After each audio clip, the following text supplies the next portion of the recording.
오늘 이 이제 레위기는 그 해막 가운데 충만한 영광으로 임하신 여호와께서 모세를 통하여 이스라엘을 불러 만나시기 전에 그들에게 나를 만나기 위해서 너희가 이런 방법으로 내게 나오라 하는 제사의 방법을 구체적으로 이야기하고 있습니다. 그래서 번제, 소제, 하목제, 속제제, 속건제라고 하는 5가지 제사를 우리에게 말씀을 하십니다. 그 말씀 중에서 오늘은 이제 번제에 대한 말씀을 우리가 함께 읽었습니다. 번제는 소나 양을 잡아 하나님께 드리는 제사인데, 가난한 자들은 비둘기를 잡아서도 제사할 수 있었습니다. 그 방법이 이제 오늘 우리가 읽었던 본문입니다. 먼저 가축 중에서 수컷 소나 양을 또 염소를 택합니다. 그리고 해막으로 가지고 옵니다. 그리고는 그 소나 양의 머리에 이 제사를 드리는 자가 안수를 합니다. 안수를 한다는 것은 그냥 손을 올려놓는 것이 아니라 힘을 주어서 이렇게 누르는 행위를 말합니다. 이것은 무엇을 상징하느냐 하면, 내게 있는 것들이 그대로 전가되어져서 나와 이 재물이 하나가 된다는 것을 의미하는 겁니다. 그러니까 이제부터 제가 이제 소를 끌고 해막에 가서 이렇게 안수를 했다 하면 소가 채상근이 되는 겁니다. 채상근이 소가 된 거예요. 그걸 의미하는 거예요. 그리고는 그 소를 직접 그 제사를 드리기 위해서 끌고 갔던 사람이 직접 잡습니다.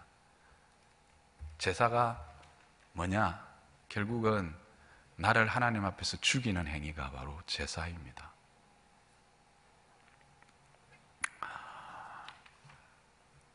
여러분, 혹시 그 동물을 잡아보신 적이 있으세요?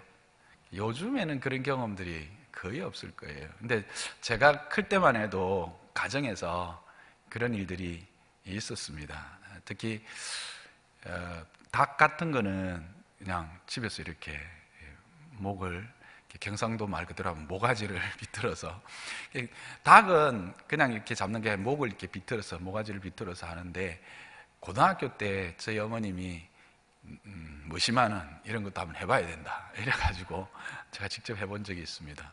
그래서 목을 비틀고 날개를 발로 누르고 이렇게 칼로 목을 땁니다. 그러면 피가 튑니다. 근데 피가 튀고 피가 쏟아지면 어떨까요? 그냥 닭이 축 늘어질까요? 그렇지 않습니다. 더 날칩니다. 더 힘이 생깁니다. 이 땄는데도 더 처음보다 더 파닥거립니다. 그때 그냥 좀 무서워서 놓아버리면, 처음에 그런 경우들이 종종 있어요. 놓아버리면 어떻게 될까요? 대가리 없는 닭이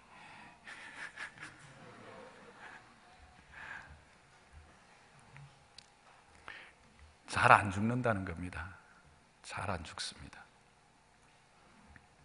잘 안 죽죠. 그러면 이제 그 아론의 자손들이 그 피를 이제 받습니다. 피를 받아서 회막문과 앞제단 사방에 뿌립니다. 근데 거기서 끝나는 것이 아니죠. 가죽을 벗깁니다. 누가요? 제사장이요? 아닙니다. 제사를 드리는 사람이 직접 가죽을 벗깁니다. 가죽을 벗겨보신 분이 있습니까? 저는 그것도 해봤습니다. 옛날에 촌에는 여름이 되면 종종 한 번씩 가죽을 벗깁니다. 뭐가 뭔지 잘 모르시는 분은 저한테 개인적으로 오면 가르쳐 드리겠습니다. 지금 어떤 집사님은 뭐야 이렇게 하시는데, 여름에 촌에는 이제 한 번씩 누렁이를 잡아서 가죽을 벗깁니다. 아버님이 벗기다가 야 상근아 이거 한번 해봐라 해서 한번 벗겨봤습니다. 별로 기분 안 좋습니다. 근데 지금 내가 길렀던 그 가축을 내가 안수를 해서 지금 목을 따고 죽여 가죽을 내 손으로 벗깁니다. 거기서 끝이 아닙니다. 각을 뜹니다. 각을 뜬다라는 것은 마디를 자르는 것을 이야기합니다. 날카로운 칼을 이용해서 마디들을 분리를 시켜서 토막을 내는 겁니다. 여러분, 뭐 토막을 낼 때 그냥 무조건 때리친다고 토막이 날 것 같습니까? 절대 안 납니다. 뼈가 그렇게 가벼운 게 아닙니다. 이게 아주 강합니다. 그래서 분리를 시키기 위해서는 관절들을 이렇게 따야 됩니다. 그래서 딴다고 합니다. 뜨고 딴다고 해서 관절들을 분리를 시킵니다. 발목, 정강이, 허벅지, 그다음에 몸통, 대가리. 동물은 머리를 안 하죠. 대가리를 합니다. 대가리를 땁니다. 그리고는 배를 가릅니다. 내장을 다 드러내고 씻습니다.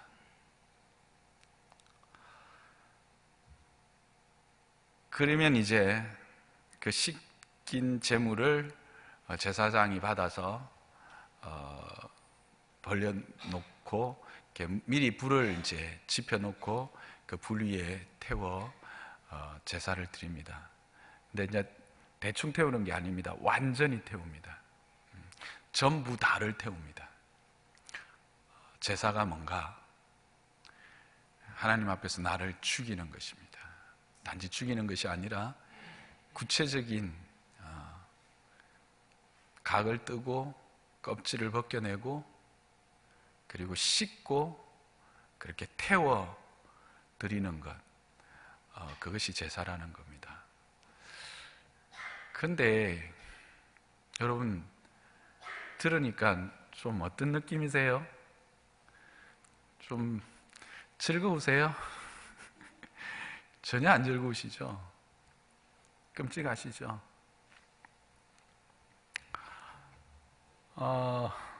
여러분 피비린내라는 걸 아세요? 피비린내. 그러고 보면 또 하나님은 저에게 참 많은 것을 경험하게 하신 것 같은데, 제가 6학년 때 친구하고 같이 산에 올라갔다가 친구가 그 자리에서 즉사하는 일이 있었습니다. 그래서 제가 그 친구를 이렇게 안고 이렇게 하면서 이게 피가 여기 다 묻어났던 그런 게인데, 그때 그 냄새 때문에 저는 한 번씩 이렇게 피가 이렇게 탁 나거나 피를 딱 보면 이렇게 트라우마가 있어서 막 떨립니다, 몸이 순간적으로. 다른 사람들은 잘 모를 수는 있어요. 그런데 그렇습니다. 근데 이게 끔찍합니다. 아주 불쾌합니다. 불쾌합니다. 근데 그런 비린내로 진동을 하는 거죠. 여러분, 이 글을 읽으면서 어떤 생각이 드세요? 이런 생각 안 드세요? 하나님이 도대체 왜 이러시나? 왜 이러시나? 왜 이러셨을까? 아니, 하나님이 우리를 만나고 싶으셨다며, 그래서 출애굽시켰고 시내산까지 불러서 회막 만들게 하시고, 회막이 만들어지니까 기다렸다는 듯이 그곳에 임재하셨다면서, 그래서 그곳에서 우리를 만나기를 원하시고 그곳에서 우리를 예배를 통해서 큰 은혜를 주신다며. 그런데 주시면 되지, 왜 꼭 이렇게 해야 되나? 그리고 더 좀 이상한 거는 9절에 보니까 이거는 화제라 여호와께 향기로운 냄새니라. 이게 도대체 하나님은 어떤 분이신 거야? 아니, 그 역겨운 냄새가 향기로운 냄새다? 이해가 되세요?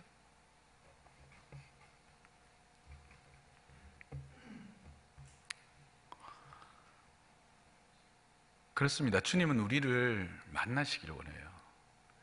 우리와 함께 하나님의 나라의 그 풍성함, 창조의 그 기쁨, 생명의 교통, 생명의 그 부유함을 나누고 누리시기를 원해요. 그런데 하나님은 공의로우신 분이시다는 거죠. 공의라는 게 뭐냐 하면 죄는 반드시 벌하셔야만 하는 속성을 가지신 분이라는 겁니다.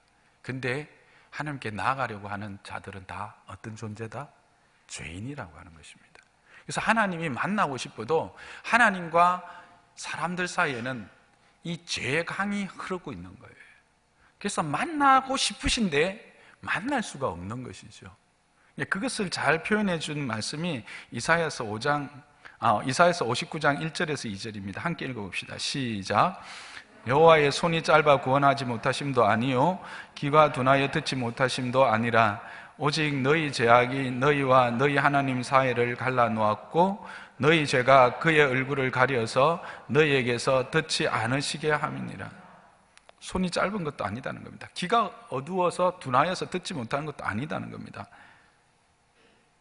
죄가 하나님과 우리 사이를 갈라놓았다는 겁니다. 그래서 그 얼굴이 가리워지고 너희에게서 듣지 않으시게 하는 이유가 된다는 겁니다.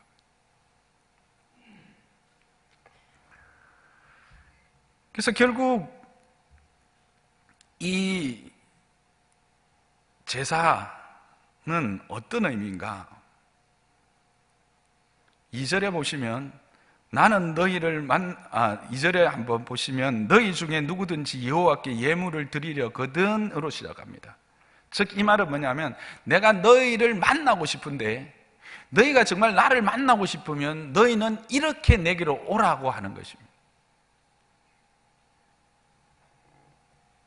그러니까 하나님께서 우리와 만나고자 하시는 길을 여시는 방법이 바로 이 제사입니다. 그래서 이것이 하나님 앞에 향기로운 향기가 되는 겁니다. 우리가 맡기에도 역겹지만 하나님의 그 창조의 은혜, 하나님이 우리를 지으셨던 그 창조의 영광을 함께 누릴 수 있는 향기니까, 냄새니까 사람의 눈에는, 사람의 코에는 역겹고 우리의 보기에는 징그럽고 이상하고 막 두렵고 무서운 환경이지만 오히려 그것이 하나님 편에서는 그렇게라도 우리를 만나고 싶으시다고 하는 표현이라는 겁니다. 이해가 되시죠? 이 제사라는 것이 우리가 생각하기에는 너무나 끔찍하고 너무나 무섭고 두렵고 막 왜 하나님은 이렇게 하실지, 하나님이 이상하신 거 아니야 라고 생각할 수 있지만 하나님은 그렇게 해서라도 그런 방법으로라도 우리를 만나시겠다라는 겁니다. 그 만나는 길을 여시는 것입니다. 그것이 바로 이런 끔찍한 제사입니다. 그 말은 우리가 치러야 될 대가가 그만큼 끔찍하다라고 한 사실이었죠.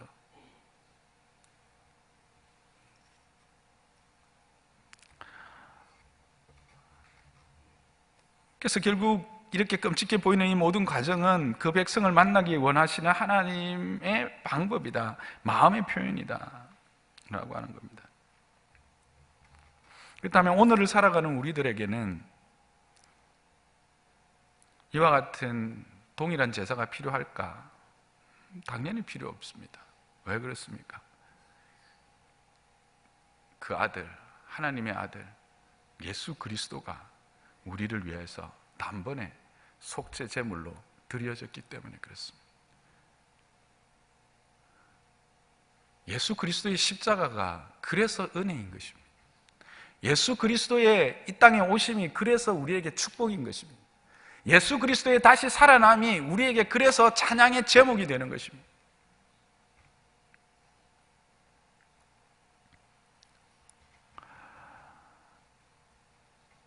이것은 우리에게 또 한 가지 생각해 봐야 될 것을 문제를 던져줍니다. 뭐냐면 이곳에 앉아 있다고 하나님의 은혜를, 하나님의 복을, 하나님이 예비하신 모든 축복을 누릴 수 있는가 하는 질문입니다. 답은 없다라는 것입니다.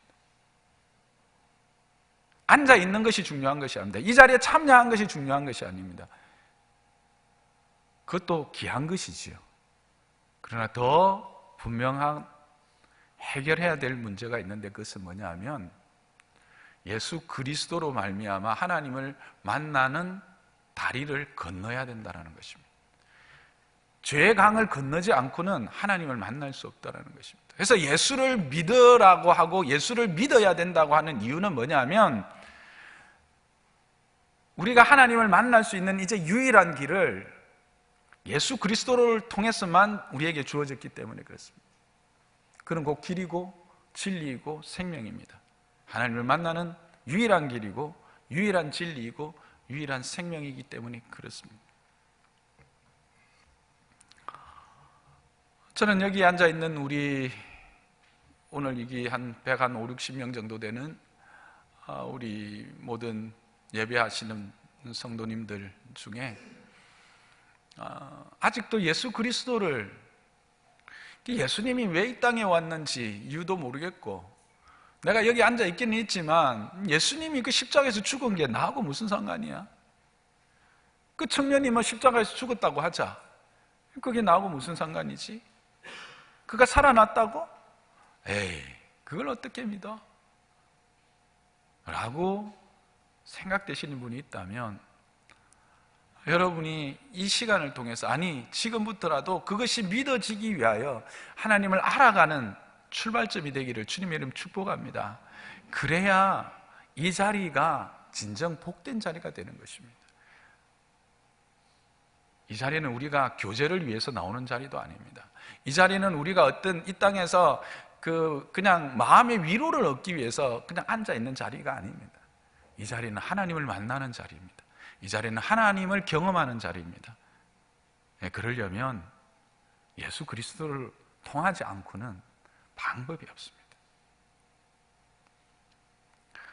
원하기는 아직도 예수 그리스도의 그 십자가가 나하고 상관이 없고 예수 그리스도의 그 부활이 믿어지지 않는 분이 계시다면 속히 믿어지는 은혜가 있기를 주님의 이름 축복합니다. 그렇다면 이제 제사의 과정들은 예수님을 믿고 죄의 강을 건넌 우리에게는 무슨 의미일까? 이제 그러면 뭐 죄의 강을 건넜으면 하나님을 만나면 되지. 뭐 또 이제 다 됐네. 그죠? 설교 끝 하면 좋으시겠죠. 근데 신약을 보면 예배에 대한 이야기는 나오는데 그 예배의 의미와 구체적인 순서들이 가지고 있는 그런 것들에 대하여는 구체적으로 이야기해 준 부분들이 없어요. 여러분들 그렇게 생각해 보신 적 없어요? 예배를 어떻게 드려라, 신령과 진정으로라고 하는 그 핵심 주제는 있지만, 사상은 있지만, 구체적으로 그 예배는 우리는 어떻게 준비하고 어떻게 드리는 것이 바른 예배다라고 하는 것은 없죠. 왜 없을까요? 바로 구약에 이미 말씀하셨기 때문에 그렇습니다. 그래서 오늘 이 본문은 우리의 자세, 예배에 대한 우리의 자세가 어떠해야 될 것인가 하는 것들을 구체적으로 좀 살펴보는 시간을 갖기를 원합니다. 우린 지난주에 하나님이 우리를 위해서 그 영광 가운데 초대하셨고 그 영광의 누림을 허락하셨다는 것을 확인했고, 그것을 위해서는 순종이라고 하는 것이 우리에게 따라와야 된다고 했습니다. 그 순종이라고 하는 것이 구체적으로 뭘 말하는 것일까? 오늘 그 한 부분, 이것도 다는 아니고 자세, 예배의 자세에 대해서 본문을 가지고 함께 생각해 보기를 원합니다. 먼저 하나님을 만나는 것,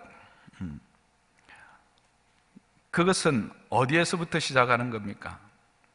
예배의 준비, 제사의 준비는 언제 어디에서부터 시작된 것이지요? 회막에서부터입니까? 아닙니다. 가정에서부터입니다. 그렇죠?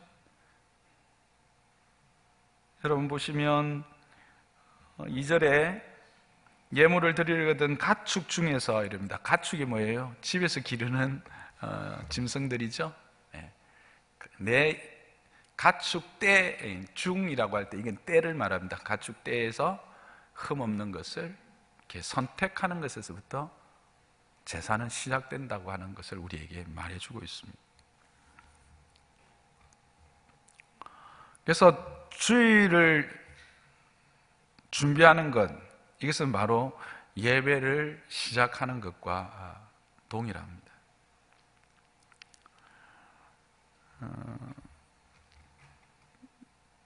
우리 교회는 이제 토요일이 되면 인터넷 홈페이지에 주보를 올립니다. 거기에는 오늘 주일에 부를 찬양과 설교, 본문과 제목들이 다 올라갑니다. 물론 이것을 광고한 적이 없어서 많은 분들이 모르실 겁니다. 그런데 관심이 있는 분들은 그것을 확인하게 됩니다. 확인하고 본문을 묵상하고 찬양을 또 집에서 한번 불러보고 오십니다. 여러분, 그렇게 오신 분과 그렇지 않고 오신 분과 하나님이 주시는 은혜를 누가 더 풍성히 누리고 받아갈 수 있을까요? 당연히 미리 준비하는 자입니다. 왜 그렇습니까? 하나님은 우리의 마음에 소원을 두시고 행하시는 것 믿으십니까? 하나님 우리의 마음에 소원을 두고 행하십니다. 소원은 뭘까요? 기대입니다. 뭔가 기대가 있어야 소원을 품게 되는 겁니다. 그래서 예배를 미리 준비하는 그 10년 가운데 하나님이 더 풍성하고 온전한 은혜로 채워주시는 것입니다. 어릴 때 우리 부모님들의 믿음을 좀 생각해 봅니다. 그분들은 우리가 알고 있는 만큼의 성경의 지식도 실제로 없었습니다. 오히려 그냥 요즘 보면 어떻게 보면 좀 막무가내의 믿음이었습니다. 근데 그분의 믿음을 우리가 무시할 수가 없습니다. 흔들리지 않았지 않아요? 왜 그랬을까요? 이게 하나님 앞에서 그런 기대들이 계속 채워지고 그것들이 확인되어졌기 때문입니다. 그런 것들은 준비하는 자세에서부터 달랐습니다. 우리 부모님들은 하루 전에 내일 주일에 입고 갈 옷들을 다 손질해 놓으셨습니다. 그리고 토요일이면 꼭 그때는 이제 목욕탕 같은 게 없었어요. 그래서 목욕은 자주는 못 하시지만 어쨌든 가장 몸을 정결하게 하시고, 저희 어머님 같은 경우에는 이제 동백기름 같은 걸 이렇게 딱 준비를 해 놓으셔서 주일 아침이면 동백기름을 딱 바르셔가지고 비녀 딱 꽂고, 주일에 최고의 미녀였어요.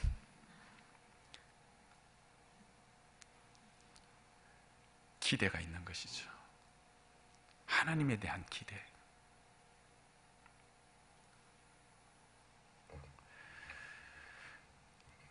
저와 여러분도 준비하여 드리는 자가 되기를 주님의 이름으로 부탁합니다. 그런 자에게 하나님의 은혜가 더 풍성히 임하고 누려지게 되는 것입니다.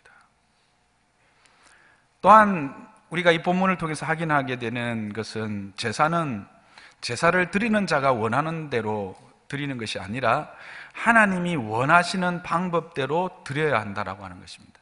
하나님이 원하시는 방법이 있다라는 겁니다. 그렇잖아요? 여기서 지금 짐승을 택하고 짐승을 처리하고 하는 모든 것들을 누가 말씀하신 거예요? 모세가 그냥 자기 생각한 거예요? 아니죠. 하나님이 직접 하신 겁니다. 그럼 뭘 말할까요? 제사는, 예배는 하나님이 정하신 방법이 있고 그래야 하나님이 기쁘게 받으신다라고 하는 것입니다. 내 방법대로, 내 기쁨을 얻는 방법대로 드렸으면 하나님이 기뻐하시지 않는다라고 하는 것이죠. 그러면 좀 더 구체적으로 요즘 나타나는 대표적인 자기 방식대로 드려지는 예배들을 한번 살펴보기를 원합니다.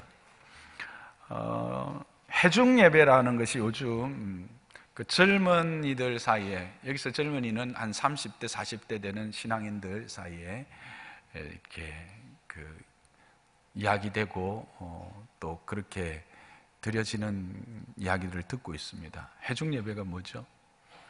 목사 없이 평신도들끼리 모여서 드리는 예배입니다. 야, 뭘 그렇게 목사, 장로 간섭받고 그렇게 하냐? 우리 안에도 성령이 있는데 우리끼리 모여서 우리가 좋아하는 찬양하고 우리가 좋아하는 방법으로 우리가 받은 은혜들을 말씀을 통해서 나누면 되지 않느냐? 그렇게 해서 그런 모임들이 이제 도시를 중심으로 이렇게 젊은 부부들을 중심으로 이렇게 조금씩 퍼져가고 있다고 합니다. 여러분, 이것이 하나님이 기뻐하시는 예배일까요? 에베소서 4장 11절 12절을 함께 읽어보겠습니다. 시작. 그가 어떤 사람은 사도로, 어떤 사람은 선지자로, 어떤 사람은 복음 전하는 자로, 어떤 사람은 목사와 교사로 삼으셨으니 이는 성도를 온전하게 하여 봉사일을 하게 하며 그리스도의 몸을 세우려 하심이라. 아멘. 자, 성도를 온전하게 하고 봉사일을 하기 위해서 누구를 세우셨다고요? 예, 사도, 선지자, 복음 전하는 자, 목사, 교사를 세웠다는 겁니다. 근데 사도, 선지자 다 어떻게 해요? 지금은 없습니다. 여기서 복음 전하는 자도 순례의 복음을 전하는 자인데 뭐 선교사님들이라고 할 수는 있겠습니다만 실질적으로 우리가 지금 가장 몸에 이렇게 익숙하게 접하는 것은 목사와 교사입니다. 목사와 교사는 같은 말입니다. 가르치는 교사와 가르치는 목사와 목양하는 목사를 둘을 이야기를 하는데 그들을 세우셨다는 겁니다. 그리고 그들을 통해서 그리스도의 몸을 세운다는 겁니다. 그리스도의 몸이 뭐죠? 교회입니다.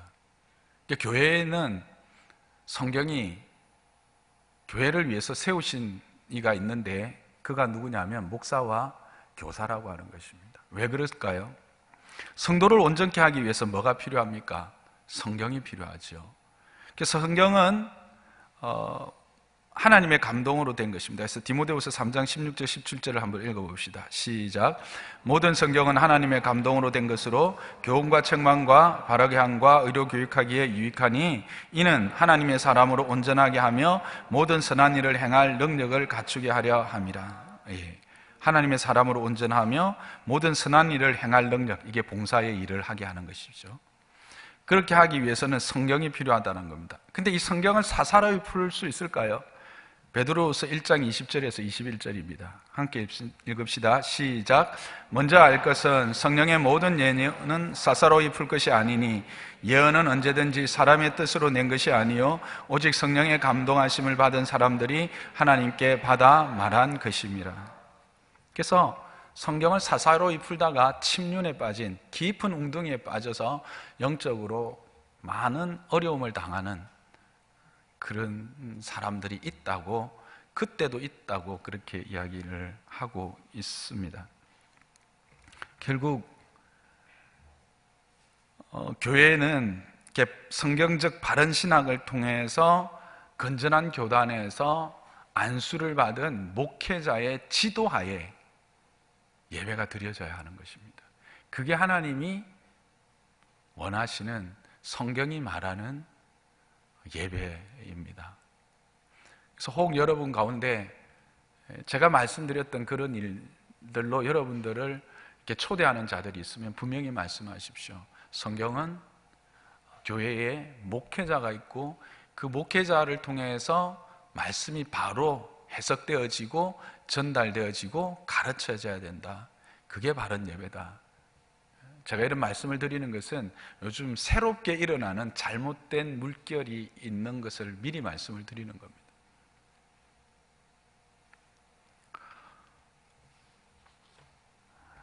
교회에 목사가 있는 것은 그냥 일주일에 한 번 여러분 앞에 성경을 들고 설교하는 것, 거기에서 머무는 것이 아닙니다. 여러분의 영적인 삶을 지도하고 함께 영적인 삶을 위해서 웃고 울며 함께 달려가는 자로 리더로 세웠다는 것을 여러분 기억하십시오. 그래서 목회자가 중요한 자리입니다. 목회자가 잘못되면 그 공동체 전체가 엉뚱한 길로 갈 수밖에 없습니다. 그래서 목회자를 위해서 여러분들이 기도해야 되고 그를 위해서 정말 하나님 앞에 엎드려야 되는 이유는 그를 통해서 하나님의 은혜가 여러분 가운데 주어지기 때문에 그렇습니다. 제가 목사라서 이런 말 드리는 것이 어쩌면 낯뜨거울 수 있지만 그러나 목사이기 때문에 여러분들에게 말씀을 드립니다.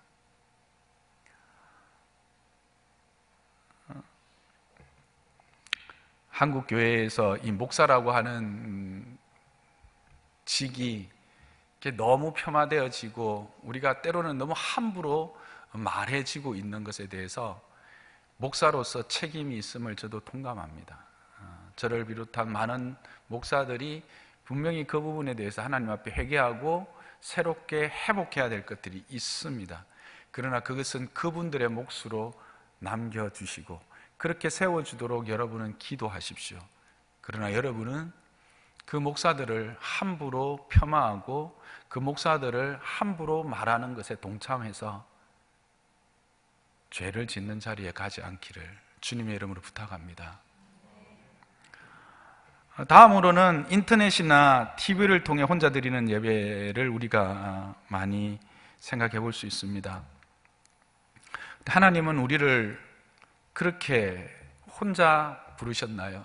아닙니다. 개인으로 부르셨지만 공동체로 함께 예배 드리기를 원하십니다. 그래서 지난주에 우리가 민수기를 봤을 때 이스라엘 진이 어떻게 구성되어져 있었죠? 12지파가 사방을 통해서 구성되어져 있고 그 중앙에 뭐가 있었습니까?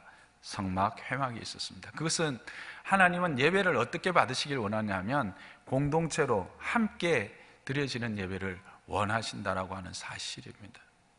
물론 삶의 예배가 우리 가운데 일어나야 됩니다. 그러나 그 삶의 예배는 이 공동체의 예배를 통해서 받은 은혜들을 내 생활의 현장에서 나타내는 것입니다. 살아내는 것입니다. 그것은 교회라고 하는 이 공동체의 특성을 통해서 우리는 확인하게 됩니다. 교회는 몸이기 때문에 그렇습니다. 그래서 서로 상합하고 연락하고 결국 교회라는 것은 이 모든 조직들과 모든 이 세포들이 함께 연결되어져 있을 때 하나일 때 그 역할과 그 능력을 발휘하게 됩니다.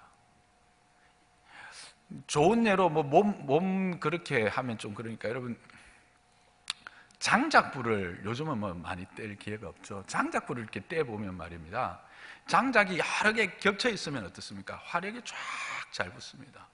근데 어때요? 그 중에서 장작 하나를 딱 떨어서 옆으로 딱 던지면 어떻게 되죠? 곧 사그라들어버립니다. 하나님은 우리를 권속이라고 하는 교회 공동체로 부르습니다. 몸으로 불렀다라고 하는 사실을 여러분 꼭 기억하시기를 바랍니다. 물론 우리 가운데는 전혀 움직일 수 없는 상황에 있을 수 있습니다. 그럴 때는 그 말씀을 통해서라도 은혜를 누리고자 하는 열심, 그것은 우리가 하나님께서 그 자리에 당연히 임재하시고 은혜를 주십니다. 그러나 내가 움직일 수 있고 내가 함께 할 수 있는 그런 데 불편함이 없는데도 불구하고 그저 TV나 인터넷을 통해서 혼자 예배를 드리겠다 하는 것은 하나님이 기뻐하시지 않는 하나님의 방법이 아니라는 것을 분명히 말씀을 드립니다. 우리는 이 땅을 광야라고 합니다. 사막이라고 합니다. 주님께서 거기에 길을 내십니다. 강을 내십니다. 그러나 그 길을 걸어갈 때 우리를 혼자 보내시지 않는다라는 겁니다. 길동무를 붙여주시는 것이죠. 의지하고 또 함께 웃고 함께 울고 함께 끌어주고 밀어주고 그렇게 해서 이 땅을 달려가게 하는 것입니다. 그리고 그 안에서 하나님의 나라를 이 땅 가운데서도 맛보게 하시는 겁니다. 그게 교회 공동체입니다. 그 공동체의 은혜의 중심이 예배입니다. 그래서 예배는 함께 모여 드려야 된다는 것을 여러분 분명히 말씀을 드립니다. 이 예배 공동체에 속하지 않으려고 하는 이유들이 뭘까요? 어쩌면 봉사나 헌신 등 공동체에 대한 책임을 지지 않으려고 하는 마음, 그런 마음이 있지는 않은지, 그렇다면 더더욱이나 그 예배는 하나님이 기뻐하시지 않는 예배입니다. 오늘 우리가 보았듯이 예배는 우리 전부를 하나님 앞에 드리는 것이기 때문에 그렇습니다. 그것이 하나님이 받으시는 기쁨의 예배이기 때문에 그렇습니다. 그런데 더 안타까운 것은 이 자리에 함께 앉아 있지만 혼자 앉아 있을 수 있다라고 하는 사실입니다. 그렇죠? 몸은 앉아 있지만 함께 예배드리지 않을 수 있다라고 하는 사실입니다.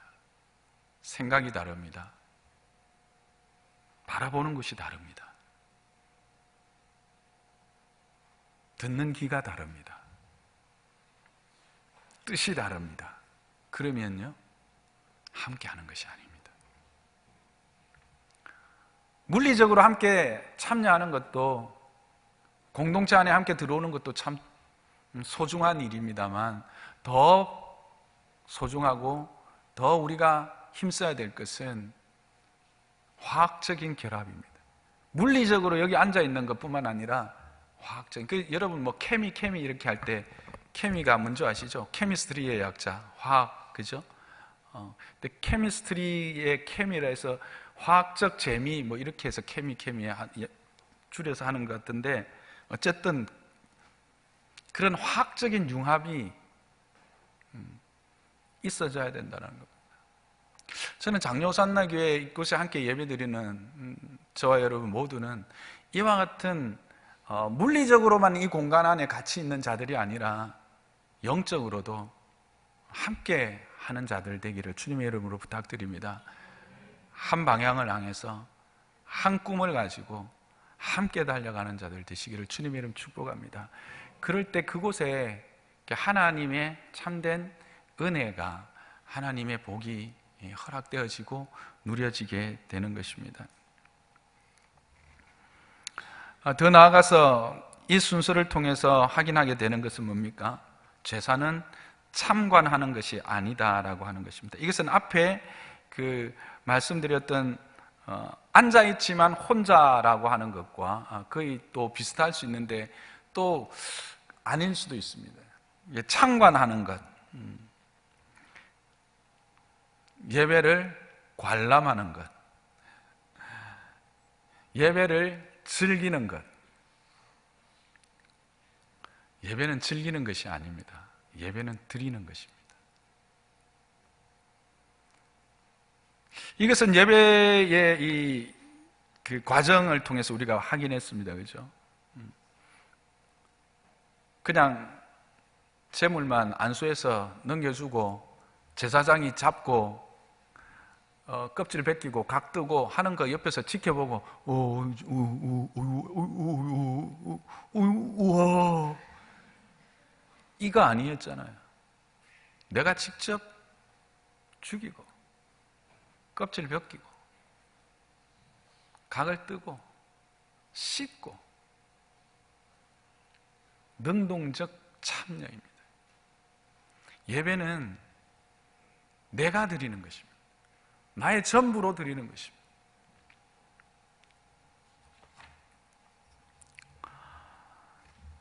한 걸음 더 나아가서 예배는 내 기쁨을 위해서 드리는 것이 아닙니다. 하나님의 기쁨을 위해서 드리는 것입니다. 이것은 다 연결되어져 있습니다. 3절을 보시겠습니다. 레위기 1장 3절을 보시면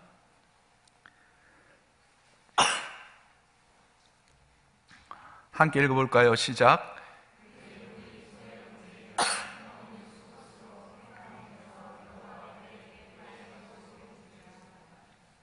4절.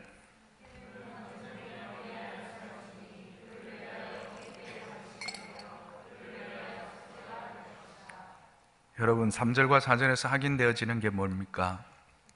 기쁘게 받으실 것입니다. 기쁘게 받으시도록, 기쁘게 받으심이 되어, 하나님이 기쁘게 받으심이 되어야 제사의 실제적인 효과, 속죄의 효과가 나타난다는 거예요. 예배는 어떤 이런 종교적인 행위에 참여함으로써 나에게 있는 어떤 막연한 두려움이나 염려들을 해결하려고 하는 수단이 아닙니다. 현대 크리스찬들 중에서 그런 분들 많으시죠. 특히 부모님으로부터 모태신앙은 물려받았지만 그 은혜의 깊은 자리에까지 못 나가시는 분들, 예배를 안 가면 왠지 찝찝하고 또 무슨 일이 일어날 것만 같고, 그래서 그냥 와서 자리에 앉았다가 마음의 위로, 자기 자신을 자기가 위로하는 거죠. 그리고 자기 확신을 가지고 그렇게 떠나가고, 또 힘들고 어려운 일이 있을 때 그것을 위로받고자 하는 마음으로 이 자리에 참여해서 예배가 수단이 되는 그런 경우를 우리는 많이 보게 됩니다. 예배는 수단이 될 수 없습니다. 예배는 어떤 종교적인 열심을 통해서 나를 인정받고자 하는 수단도 될 수 없습니다. 우리가 참 안타까운 것, 좀 우리가 솔직해질 필요가 있는데요. 어떨 때 보면 밖에서 그렇게 크게 이렇게 인정을 못 받던 분들이 교회 안에 와서 열심을 해서 막 자기가 인정을 받습니다. 그러면 그것이 자기의 모든 것인 양 오히려 오만해지기도 하고, 그것을 자기의 있던 종교 행위의 만족으로 삼는 분들이 없지 않아 있습니다. 그것은 바른 예배자가 아니라는 것입니다.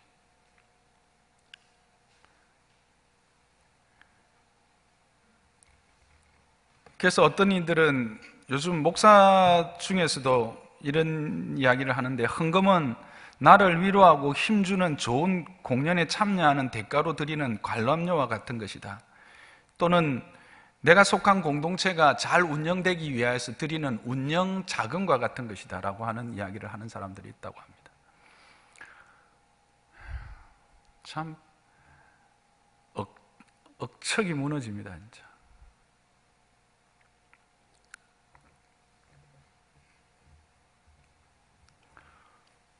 하나님이 걸베입니까? 걸베이가 뭔지 몰라서 아무도 안 웃으시는 건가? 서울말로 하면 거진가 하는 겁니다.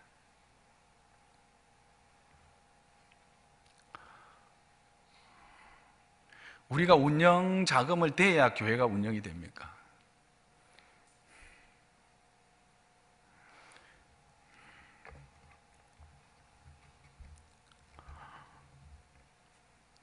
여러분, 예배는 내가 살아서 왔다가 죽어서 가는 과정입니다. 예배는 내가 옛사람으로 풀풀 살아서 왔다가 그리스도 안에서 완전히 죽어서 나가는 것. 이제 내 안에 나는 없고 내 안에 그리스도가 있다는 것을 확인하고 나가는 과정, 그게 예배입니다. 나는 온전히 드려질 뿐입니다. 불태워지는 것입니다. 근데 어떻다고요? 잘 죽어요? 잘 안 죽습니다. 그래서 우리는 계속 예배할 수밖에 없는 것입니다. 어디까지? 하나님 앞에 설 때까지.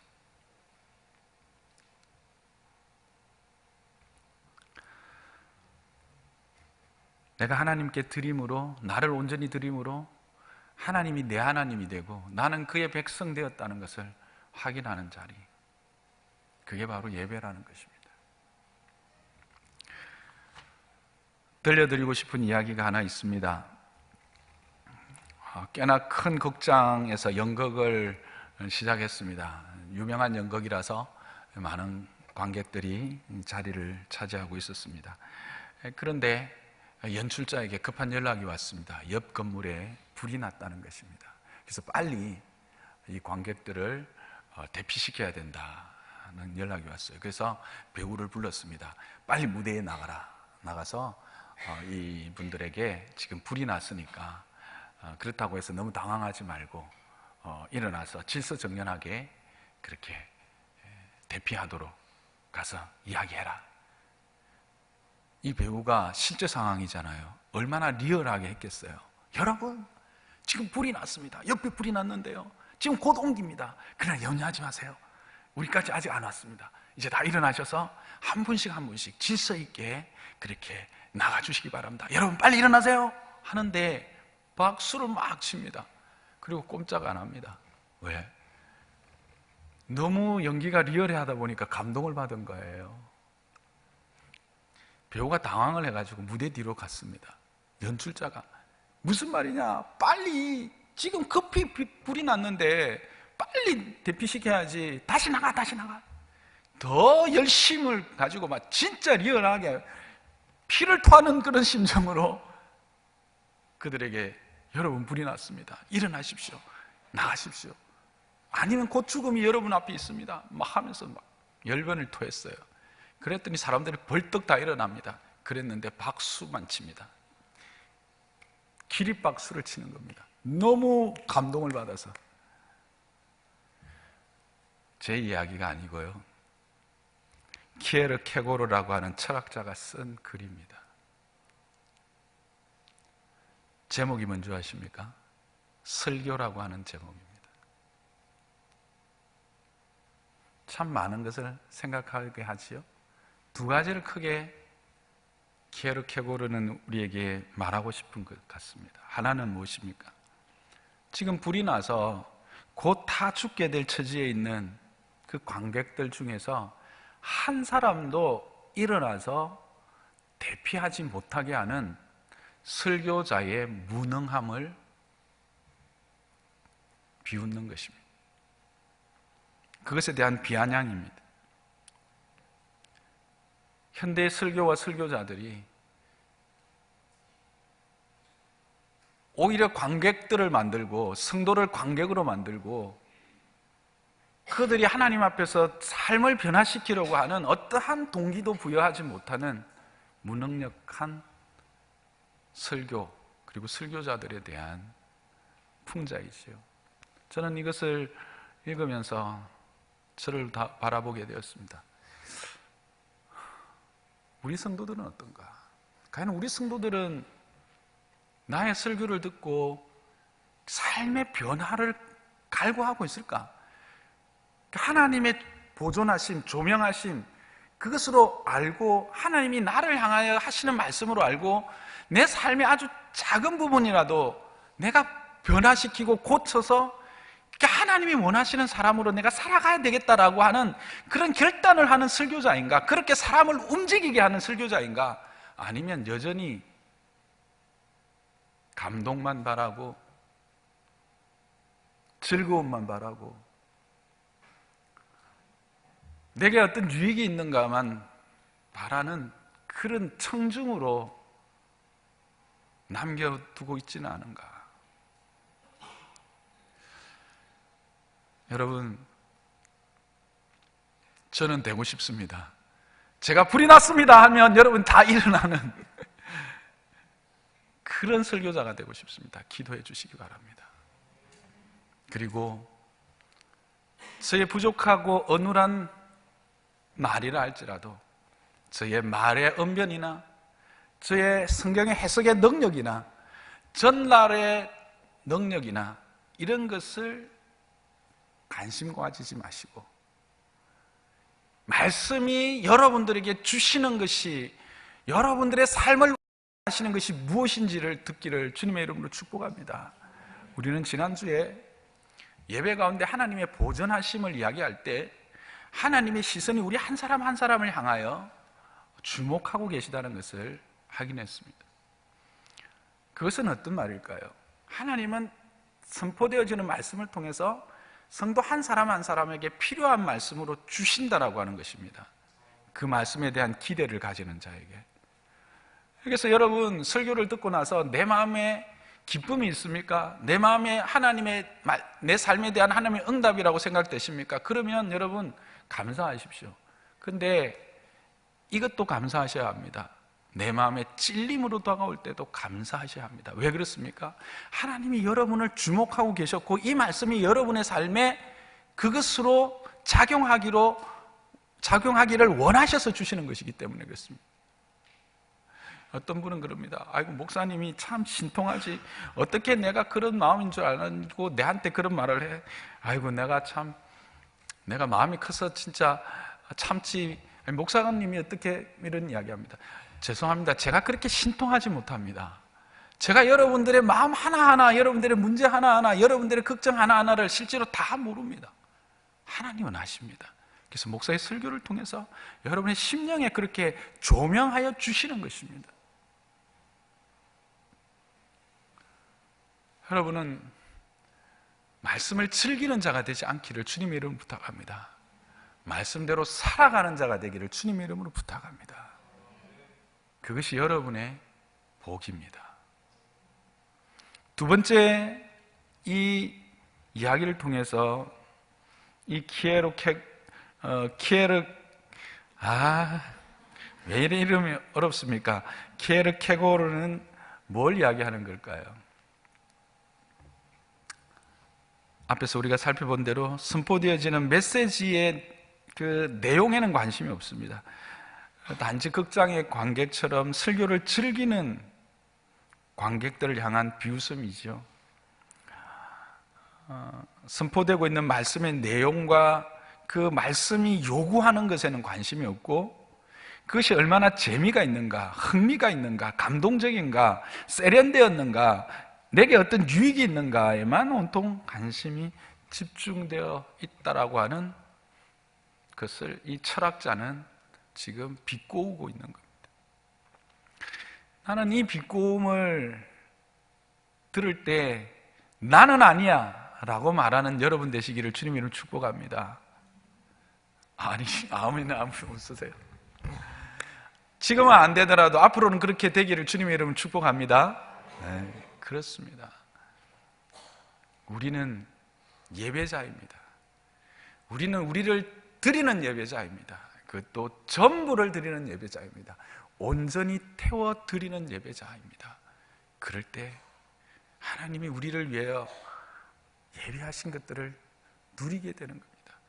우리를 그렇게 만나시기를 원하셨던 그 주님을 정말 우리도 그 주님 마음과 같은 뜨거운 마음으로 만나게 되고, 그 주님의 마음이 우리의 마음이 되고, 주님의 그 생명이 내 생명이 되어지는 것입니다.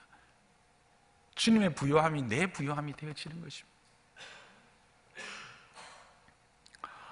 장요산너교회에서 함께 예배하는 저와 여러분은 모두가 다 이렇게 하나님이 받으시기에 합당한 하나님의 기쁨이 되는 드림, 하나님의 바른 예배자, 그래서 하나님의 은혜의 그 복을 이 땅에서도 함께 누리며 살아가는 그런 자들 되시기를 주님의 이름으로 축복합니다.